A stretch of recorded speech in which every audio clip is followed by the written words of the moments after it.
নমস্কার। সমস্ত হবিবপুরবাসীকে জানাই আমার গৈরিক অভিনন্দন। আমার হবিবপুরের সহনাগরিকদের অসংখ্য অসংখ্য ধন্যবাদ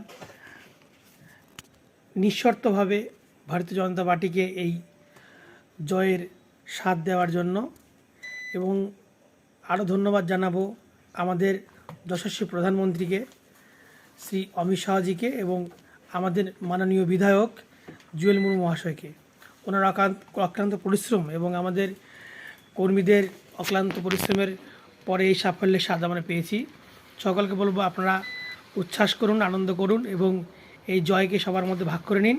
শুধু যেন কোনো ক্ষতি বা কাউকে কষ্ট দিয়ে যেন এই আনন্দ না হয়। আর আমি সকলের কাছে একটাই কথা বলবো যে আপনাদের কাছে কৃতজ্ঞ, আমাদের হিন্দু ভাই বোনদের কাছে কৃতজ্ঞ, যারা আমাদের এই হিন্দু একতাকে আপনারা প্রমাণ করতে পেরেছেন।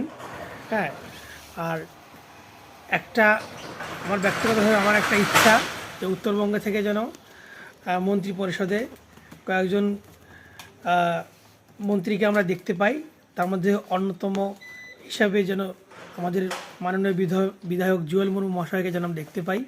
এই ছোট্ট বিনীত অনুরোধ আমি রাখব, যাতে আমাদের এই হবিবপুর অঞ্চলের অধিবাসীদের জন্য একটা ভালো হাসপাতাল, একটা নারীদের কলেজ, মেয়েদের কলেজ কিন্তু আমাদের এই হবিবপুর অঞ্চলে নেই, এই হবিবপুর এলাকায় নেই। এবং সেই বর্তমান যে পাকুয়া ডিগ্রিহাট কলেজ রয়েছে সেটার কিন্তু পরিকাঠামো কিন্তু সেই রকম উন্নত না। বিজ্ঞান বিভাগের কোনো বিষয়ে কিন্তু সেখানে পড়ানো হয় না, একমাত্র ভূগোল ছাড়া। সেটাকে নিয়ে আমি আমার মাননীয় বিধায়ককে দৃষ্টিপাত করতে বলবো। আর সবশেষে একটা কথাই বলবো যে আপনাদের কাছে নতমস্তকে আমার প্রণাম রইল। ভবিষ্যতে যেন পশ্চিমবঙ্গের উন্নতিতে, মালদার উন্নতিতে আপনাদের পাশে পাই, আপনাদের সহযোগিতায় পাশে পাই। তো ভালো থাকবেন এবং আবার আপনাদের অসংখ্য ধন্যবাদ ভারতীয় জনতা পার্টিকে এই বিপুল জয় এনে দেওয়ার জন্য।